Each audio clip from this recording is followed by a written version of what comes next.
Welcome to Earth, a love story. Written and read by Robin Lassiter. Chapter 5. And what if in your dream you went to heaven and there plucked a strange and beautiful flower? And what if, when you awoke, you had that flower in your hand? Ah, what then? Samuel Taylor Coleridge. I barely had time to catch my breath in my peaceful new life before I began to have powerful and bizarre experiences that overwhelmed me and changed everything, again. Unexpected, half-forgotten, unbidden, my North Star returns. If I had deadened that world with all of the alcohol and stress and trauma, now it rushed back in, sudden and surprising and confusing. There were 3 spheres, 3 different colors, green, purple, and blue, and they took over my dreams. They were brilliant orbs illuminated from within with rich, alive, vibrant colors, with a white, crackling electric energy surrounding the exterior. Giant, glowing spheres of light and color rushed down to me out of the sky. They came to me over and over in my dreams, starting out high and small, maybe waiting on the periphery for me to notice them. And as soon as I did, they rushed down to me. My noticing seemed to be some type of signal, causing them to float suddenly, deliberately towards me, moving so fast they scared me and captured my full attention and made me stumble backwards. They were quick, intentional, intelligent, surreal, and shocking. I felt like a child. I felt like they knew me. I don't know if I had a choice about interacting with them or not, but it never crossed my mind to resist. They were clearly the authority, and I was along for the ride, and God help me. They felt familiar and foreign, baffling and special and frightening. It was like remembering that magic actually was real, and that we really could bend spoons if we could only remember that it is ourselves and not the spoon that bends. These balls of light had intelligence, had unique identities, and it felt like they were there for me. It felt extremely personal, and they brought with them both a terror and a monumental, paradigm-shattering hope that I could not fully bear. It felt like everything I suspected and dared not to wish for was actually true, but I didn't have time to think about any of that because it was all so shocking. I let it in a bit at a time, making space for it as I was able. The spheres showed up when I was dreaming dreams of chaos. I was on a road with other refugees, long winding lines of people traveling across a barren wasteland with cityscapes in the distance, burning. The air was thick with poisonous black smoke and explosions and fear, and the people around me were doubled over, choking, covering their mouths with whatever bits of dirty cloth that they had. I felt like I was there to protect and guide them, but the reality was that I was in the same boat as everyone else. I was them, among them, and had no way to help. Down came the spheres, incongruous, right in the middle of the dream, moving fast and getting so close they overwhelmed everything else. In another dream, I am crouched behind rusted, mangled metal. The spheres descend from an orange sky over a red earth directly to me, and in the background, again, cities are boiling with smoke and fire and chaos. Next to me, children and mothers are hiding behind whatever they can find, and all I have to share with them are my clothes. But I'm afraid, because if I give my clothes away, I'll have nothing to trade later when I need food or water or shelter, and then what? I look from the spheres that are getting closer and closer to the children next to me and back again to the spheres, and I don't know what to do, and I fall unconscious inside of my dream.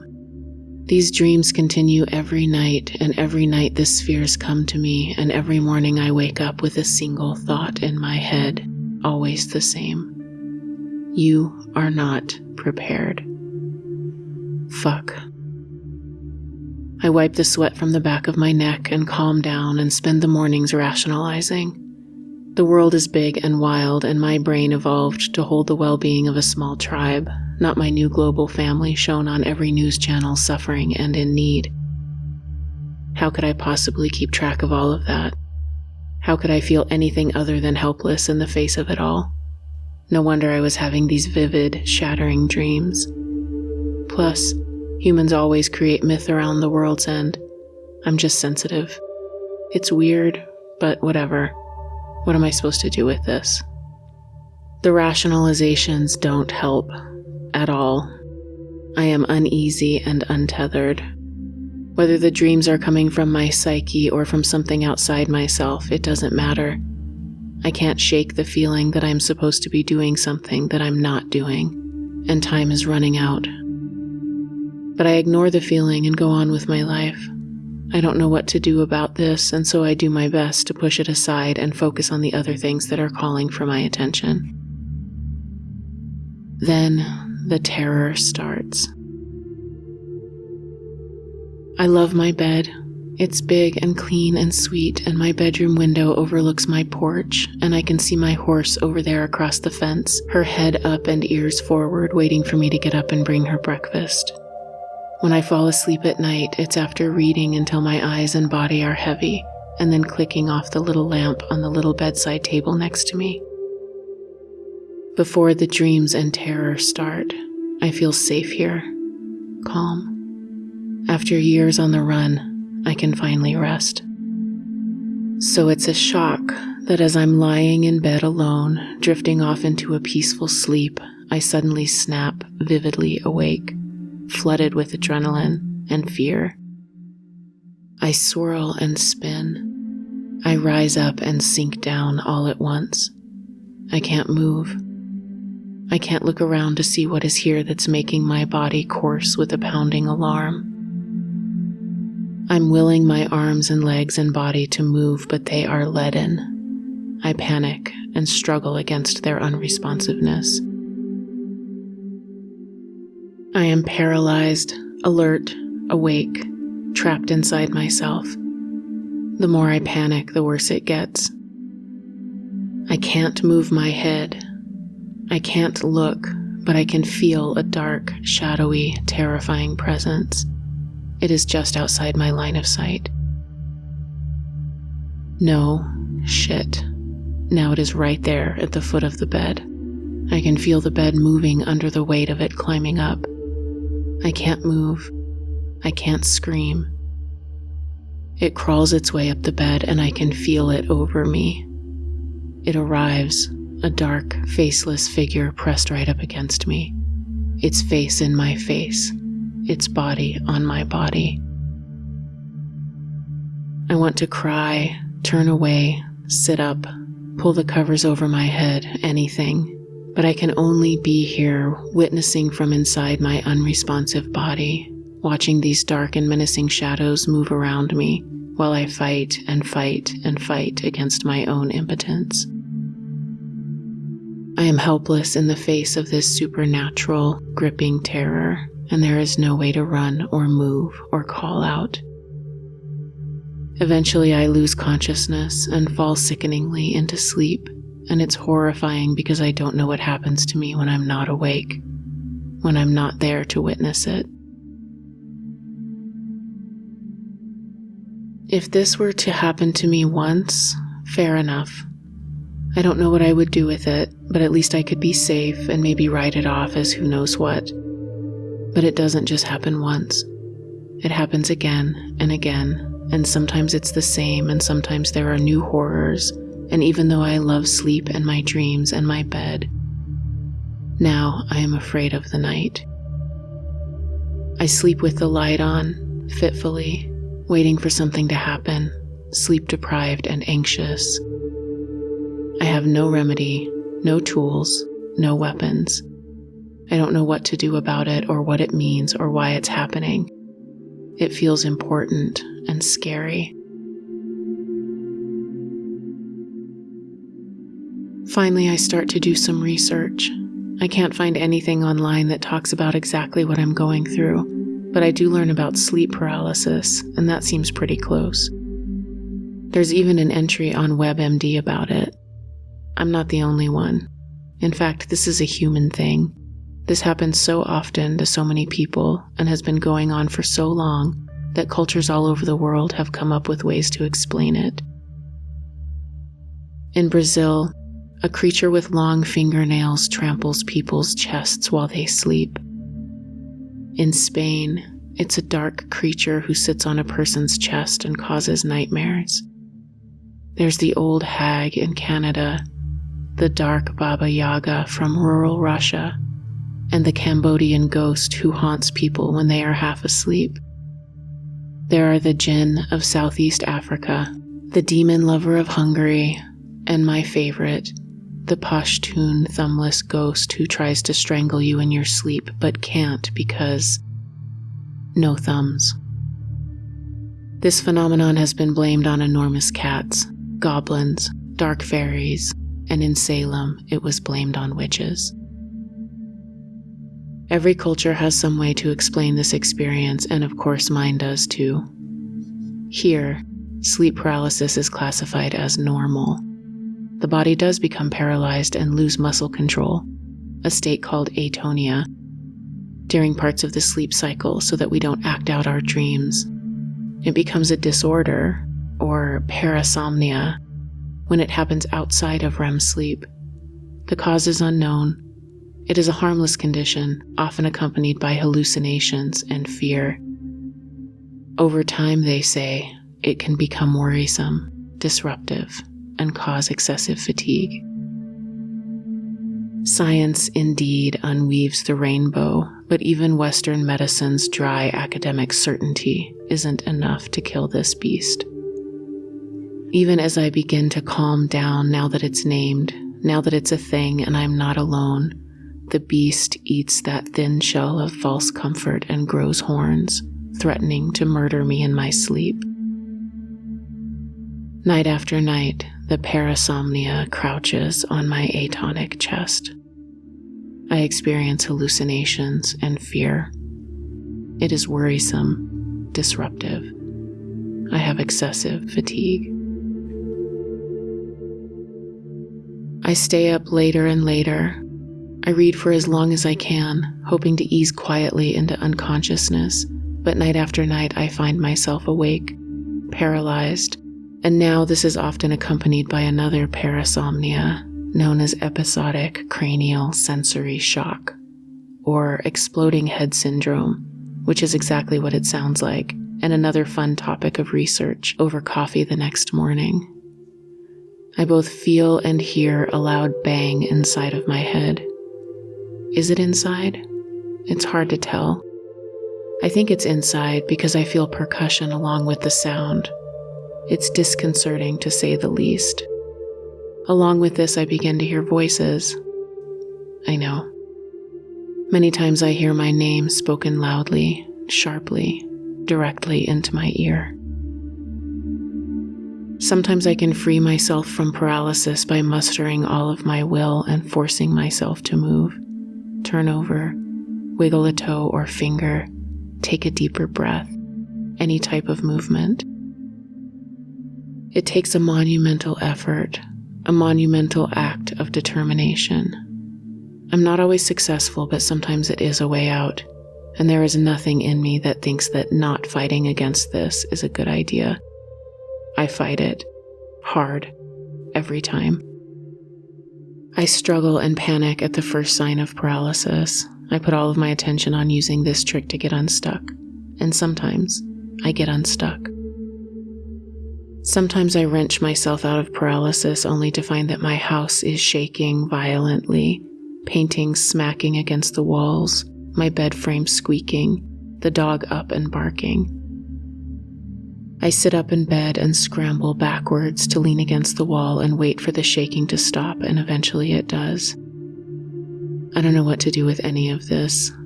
Most nights I flick on the light and read myself into exhaustion. We don't have them in northern New Mexico, but I still spend the next morning searching online for any reports of nearby earthquakes. Sometimes I wrestle myself out of paralysis and look down and to my right to see my body laying on my bed, and realize with a shock that I am standing next to myself. The world is gray, and the objects in my room, even the walls and doors and floor, are insubstantial, translucent. I am stunned and still. I don't know what to do. A visitor, as see-through as the walls and doors and floor, spectral and misty, appears from the doorway. Human-shaped, ethereal, not a shadow, not frightening, but floating, so it's disconcerting. She beckons me forward. I go. I don't think, I don't resist, I don't consent. I just feel myself moving towards her. I'm not afraid. I'm not feeling much emotion at all other than the typical open-mouthed astonishment with which I generally meet the world. I find it odd that I'm not feeling terrified or excited or protesting or any other normal response to something so abnormal. The visitor leads me out of my bedroom. We take a right and then drift through the front door, straight over the porch railing.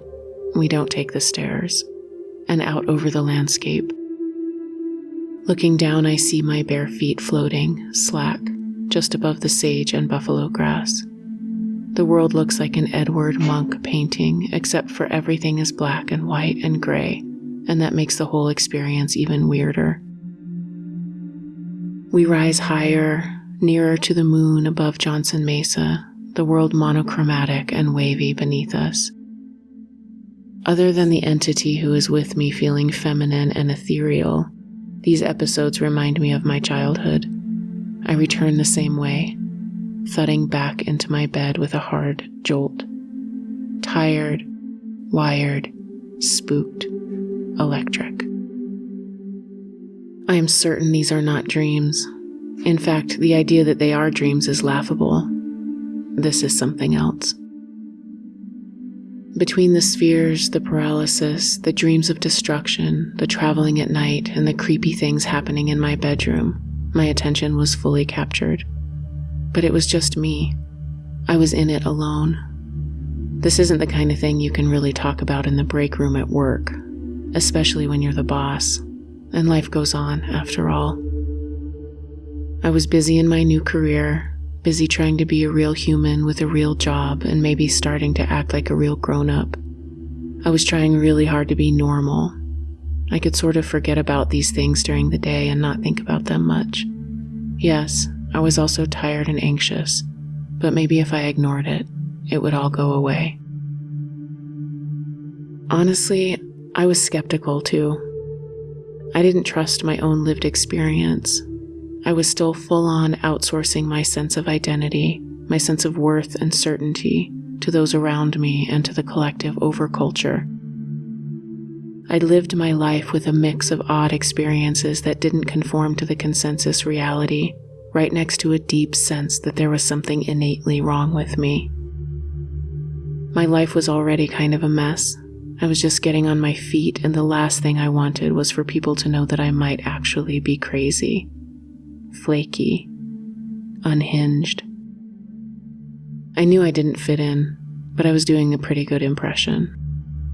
Telling people I was hearing voices and having dark shadows visit me at night and leaving my body to fly around wasn't going to get me closer to the safety I was always seeking. Plus, historically, the response to this kind of thing ranged from being laughed at to being burned at the stake. Better to just keep on keeping on. Better to just go to work every day, push through, wait for this to pass. But there's a thing that happens when you don't trust yourself. It's bearable with smaller things, although it eats at you. Bigger things, though, cause bigger issues. The more I pushed down my own authority, my own knowing, the worse it got. I was pretending to be okay, to be what I thought was normal, but at the same time wrestling with these very real things that were happening to me at night. And in the meantime, the things I separated into what I called the normal world also came with a bunch of pressure. I was supposed to be paying attention to very important things like getting a nice car, paying my mortgage, contributing to my 401k, and of course that biological clock I had, ticking away, not often to infinity, but like a countdown, losing seconds and fertile, healthy eggs by the minute. I started having panic attacks, a floaty sense where I couldn't stand being inside my own skin, a deeply unsettling sense of not knowing what was real. I didn't know which world to trust, and I had not a single inkling that they both could exist at the same time. Either I was crazy or the world was. Probably it was me. I mean, what are the odds?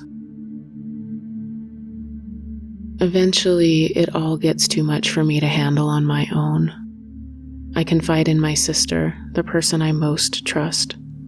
She is tough and funny and sarcastic and leans into life with a ferocity that she thinks hides how deeply sensitive she is. She knows me better than anyone. She and I both experienced the Eden of our childhood, but we emerged completely different people. She navigates the world with a determination that she makes look easy, but I know is because of her sheer will and tenacity. It is her reaction to the unbearableness of humanity's suffering. She adopted the rules and structures of the real world and thrives there, managing to work within the system to change the system, guided by her integrity and that secret tenderness she thinks no one can see. She didn't lose her heart or her connection to herself as I had done. She galvanized those things into tools to effect change. And when she looks at me, she doesn't see my addictions, my secrets, my fears, my otherness. Where I see myself flailing, scrambling, struggling to keep my head above water, she sees me pivoting, courageous, living life on my own terms according to some magical internal compass. She envies my freedom. She wrote about us once and read it to me over the phone on one of our weekly calls. Two sisters are walking down the street. One is dressed conservatively in sleek black and white, and she's wearing heels. The other is in earth colors, wears flip-flops and a scarf that serves no purpose.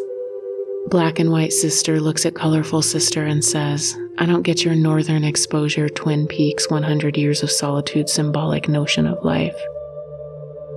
Here I crack up. Fuck you, I say. My scarf serves a purpose. We fall over ourselves laughing at the truth of it, in love with how different we are and how well we know each other.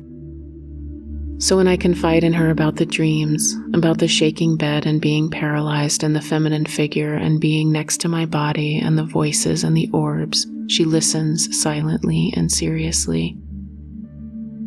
She takes a considered breath, pregnant with her love for me, and then gently suggests that I should see a doctor, maybe a psychiatrist.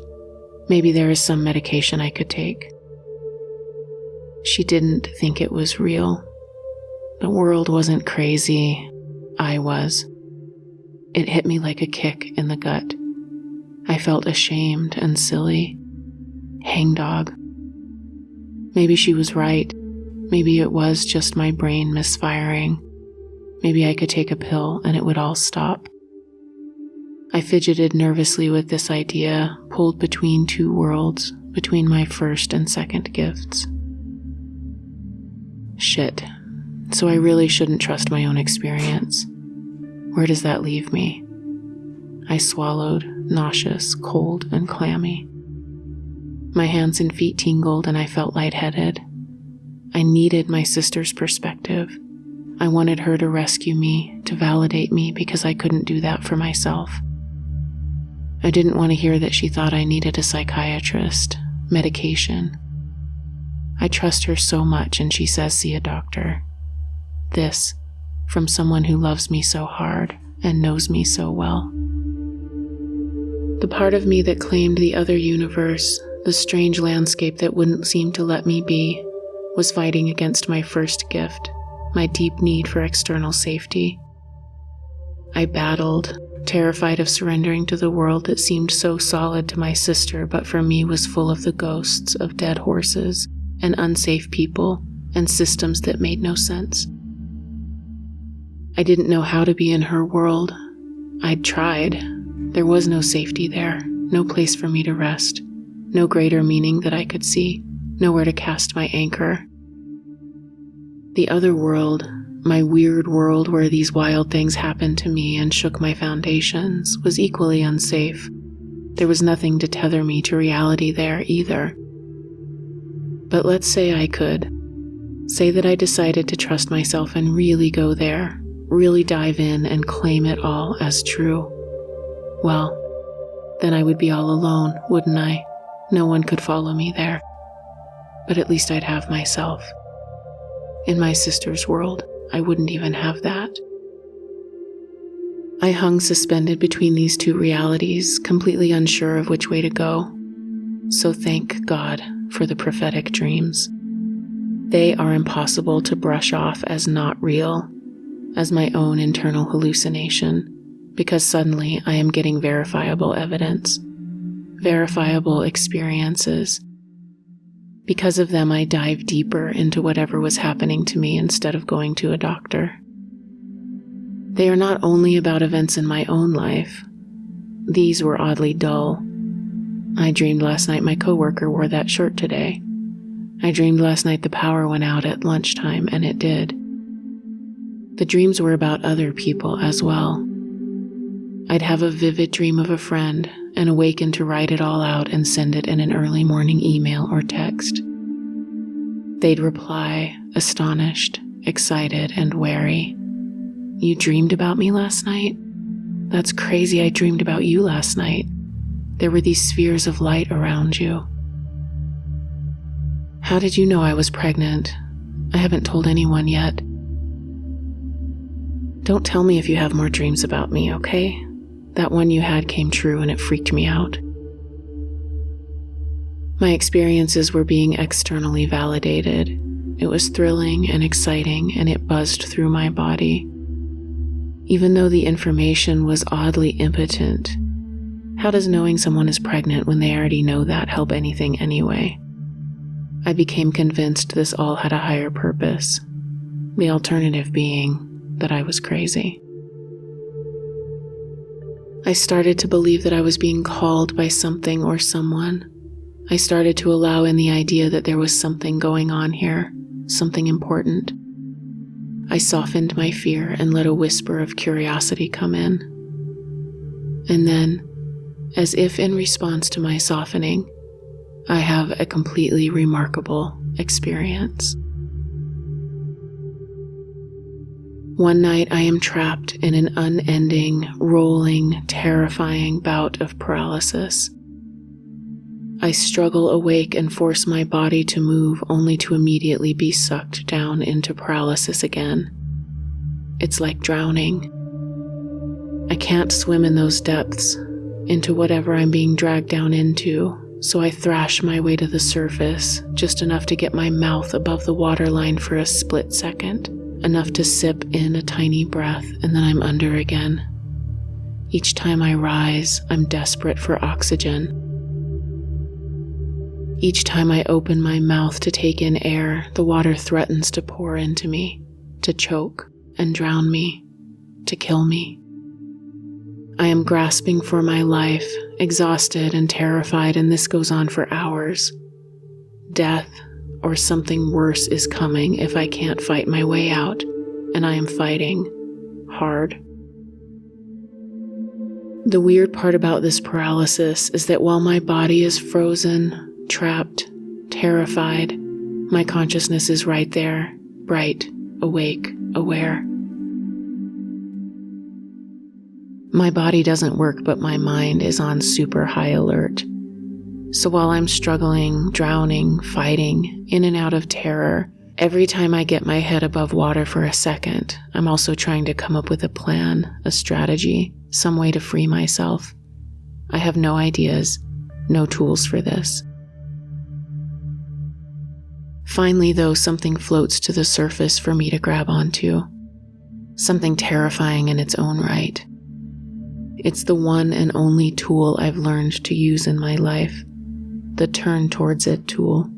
The engage with it, jump off the cliff, pull the rug out, surrender tool. What if I let go? What if I drown and let whatever is going to happen, happen? What if I stop fighting? I don't know what else to do, and once again turning toward the thing that terrifies me is the only option I have left. Even though my heart is racing and I'm sweating and I'm locked inside my body and it's taking so much effort to resist and I am completely terrified about what may happen next, I am out of options. I gather up my courage, sort of internally whimper, and consciously stop struggling. I yield. I stop fighting. I let go, certain now I will sink down into the darkness and it will overtake me. And it does. My stomach rolls and I sink down, and at the same time I am lifted. I get lighter and feel myself being sucked up from my chest. My sight and hearing are saturated by a buzzing vibration that fills those senses completely and then spills out to become my entire reality. This golden white, violent buzzing drowns out everything inside of me and unfolds me, turns me inside out into it, until all that exists is this electric, throbbing vibration composed of both sound and light. You know that scene in The Matrix when Neo takes the red pill and that electronic liquid silver sound takes over and flows down his throat? It was kind of like that in the turning me inside out aspect and in the overwhelm of sound and in how scary it all was.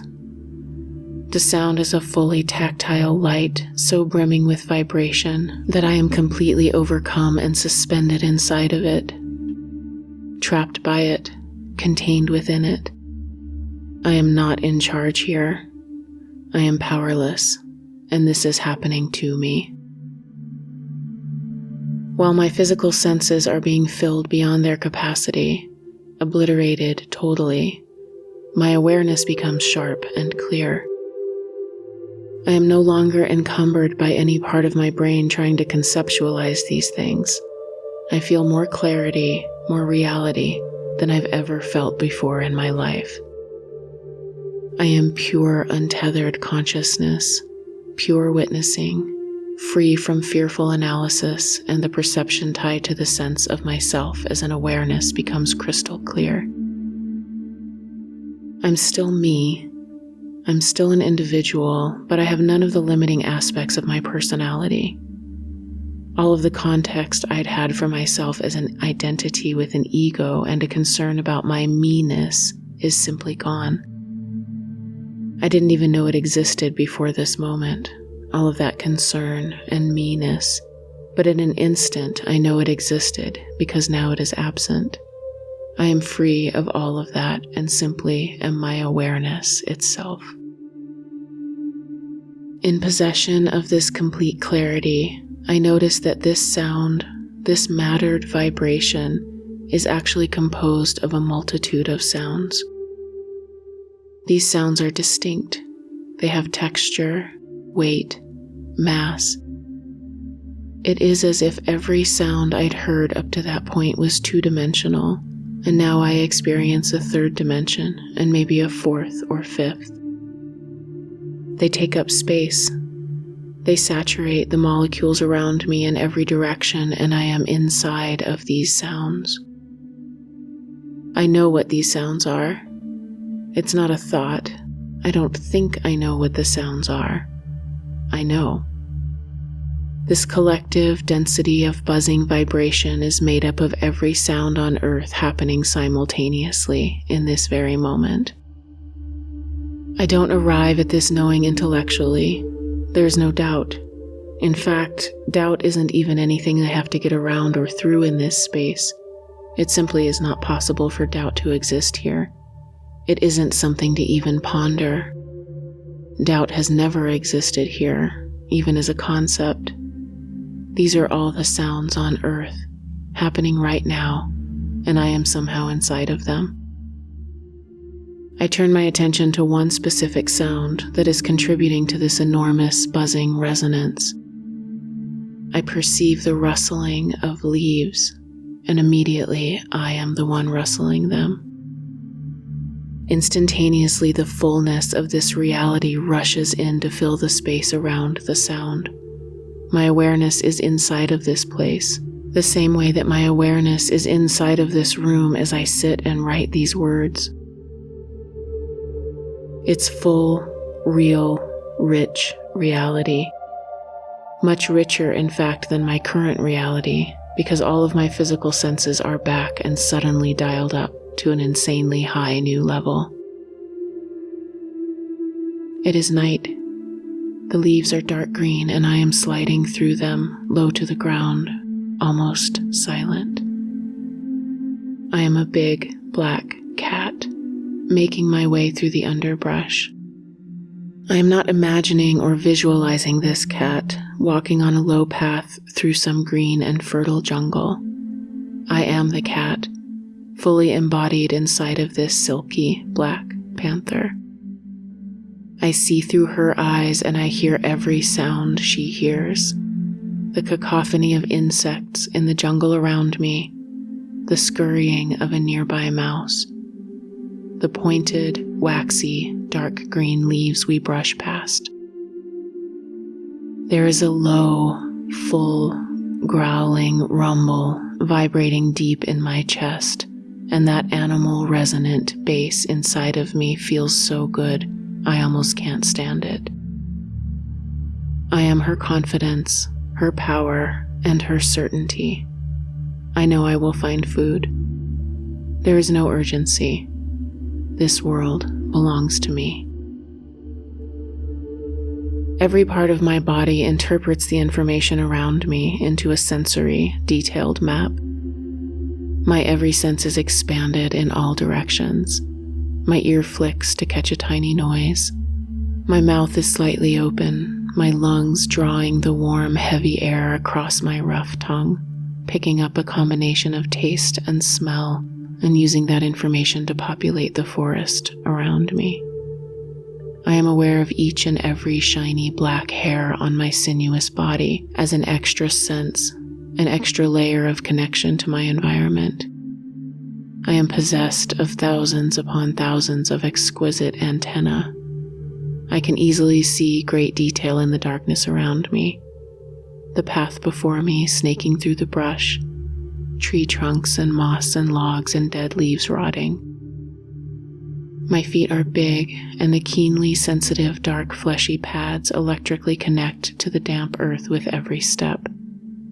It feels luscious, sensuous, to be so fully in touch with all of these rich faculties at my disposal. This is a fully contained moment existing outside of time.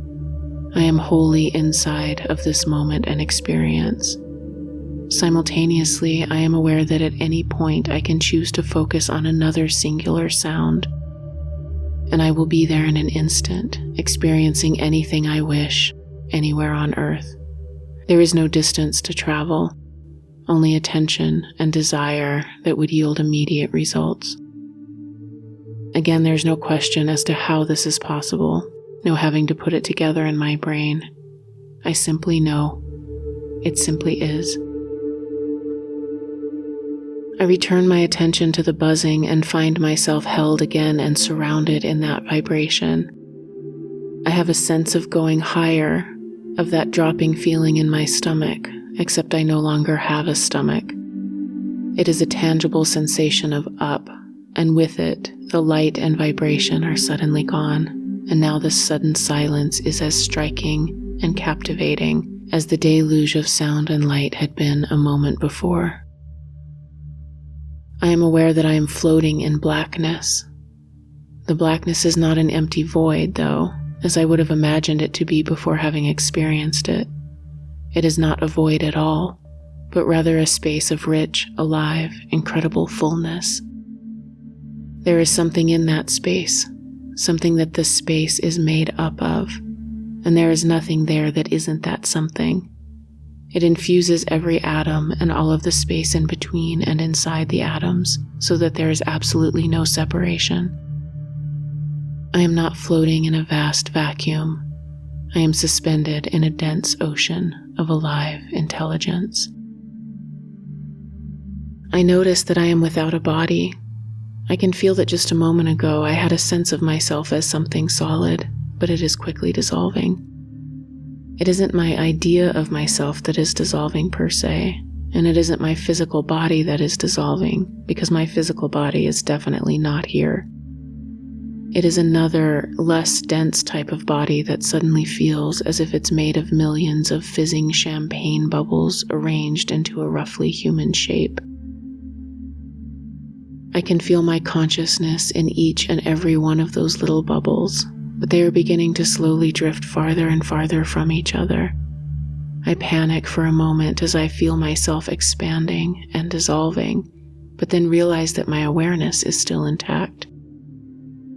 My sense of self, my sense of being and identity is not dissolving. Still, it's disconcerting, and I want to stay near the little bubbles that had been my form as they are drifting and expanding into the space around me. I have an affection for them, an attachment to them.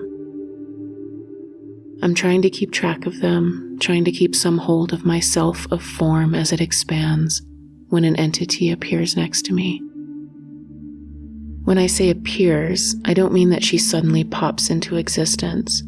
It's more like she makes herself known. She does the equivalent of waving at me to get my attention. And of course, there's nothing physical about her that says male or female necessarily. She just feels female to me. She is made of the same stuff that makes up the space we are in. She is both the alive, intelligent, plush, satiny blackness and an individual expression of that alive blackness. She beckons me towards a geometric shape, a sensation like a triangle, a widening that necks towards a narrow point. As soon as I am aware of the shape, it is accompanied by a pull, a sensation of being gently and smoothly vacuumed into its center. I see the little bubbles that had been my form being pulled into the center of the shape, and feel the entity drawing me closer and closer to that event horizon. I know that through that gateway is another world. I have a singular, clear thought. On the other side of that is where we go when we die. The sense of being sucked into and through this portal gets stronger, and me and the tiny bubbles that were also me, and the entity begin moving faster and faster towards the center, and I am terrified as I see that some little bits of me have already gone through, and a great fear overwhelms me. I yank myself away as hard as I can and fall backwards into my body, and then sit up in bed. I am panting and sweating and totally overcome by what just happened. I am gasping, stunned, but oddly, even though I am shocked, flooded with adrenaline and completely wide awake, I feel myself slowly lie back down, and I swear the very instant my head hits the pillow, I fall immediately asleep and directly into a vivid dream. I am standing at the bottom of the ridge that makes up the northern boundary of the land where I grew up. I am on the north-facing side of that ridge, one valley over from the dome. I am standing in a field of deep, unbroken snow. Dark spruce and oak and ponderosa make up the steep ridge to my left. I know exactly where I am. Ahead of me I can see the swampy meadow where my sister and I rode our horses and played, now frozen and buried for the winter. The forest continues on from my left, keeping to the ridge, not extending down into the snow-covered meadow, but sweeping around it in the distance, and then eventually traversing across the valley. From that dark horizon line on the other side of the meadow, right where the white field of snow meets the tree line, 4 massive figures made entirely of white and golden light, the same white and golden light I had been inside of, loud and buzzing then, but silent now, rise up before me. They are both one unit, one giant concentration of light connected together, and also are separate beings with 4 distinct head and shoulder shapes, the entirety of them contained by a silent, electric, crackling, white edge. They loom higher and higher, bigger and bigger until they are taller than the top of the ridge, and even though the horizon line from which they emerged is at least half a mile away, I have to tilt my head back to look up at them. They speak as a collective. We are here for you when you are ready. When I wake the next morning, I call my father and tell him what happened. He's delighted. He's reading a book about a guy who has a theory that experiences like this were responsible for the birth of art. That early man, or woman maybe, turns out it may have been mostly women creating a lot of the early cave art, had these experiences and took to depicting geometric patterns and animals and other beings on cave walls, trying to express the images that had come to them during hypnopompic and hypnagogic states. He tells me that he's just read that Aboriginal people reported being overcome by swarms of bees or a loud hissing rain just before having transformative visions. I feel validated, exhilarated, and connected to something profoundly human and profoundly meaningful. In my head, I name the beings who rose out of the horizon line the 4 who are one, and I ponder them and paint them on big canvases blocked with mostly white paint, outlined with light, bright yellow, and small pointy spruce and fir trees at their feet to try to show how large they loomed. This experience changed me in ways that it's taken me years to integrate. It solidly rocked my sense of reality. It was undeniably real, realer than real. The clarity of my awareness during the event was a complete certainty, unquestionable. It was like reality on steroids. I had no context for it and started to read everything I could get my hands on that even remotely seemed connected to my experience. I was interested in learning everything I could, and maybe I was looking for some proof that what I'd experienced was actually happening outside of consensus reality. But the truth was, I had my proof. I was lit up, on fire. I broadened my perception of the world to allow space for a larger landscape. And today, over 10 years later, I can remember it as if it just happened this morning. It was not the last time I went through something that profoundly changed me. And it was not the first time that I had been in unfamiliar landscapes. But to this day, it remains for me a singular, resonant, vibrant touchstone. After this experience, my dreams became even more vivid, but also more conversational. The Armageddon vibes relaxed, and instead, when the spheres visited me, they began to teach me things. Now, when they floated down out of the sky and quickly made their way to me, one would present itself, come forward, and school was in session. I went to sleep slightly excited, nervous, and woke up exhausted, Tharn. My life took on the energy of a training montage in a movie. I fell asleep bouncing from foot to foot, smacking my gloves together, shaking out, getting loose, getting ready. Those first beats of Eye of the Tiger playing in the background. I come to call this time in my life alien school.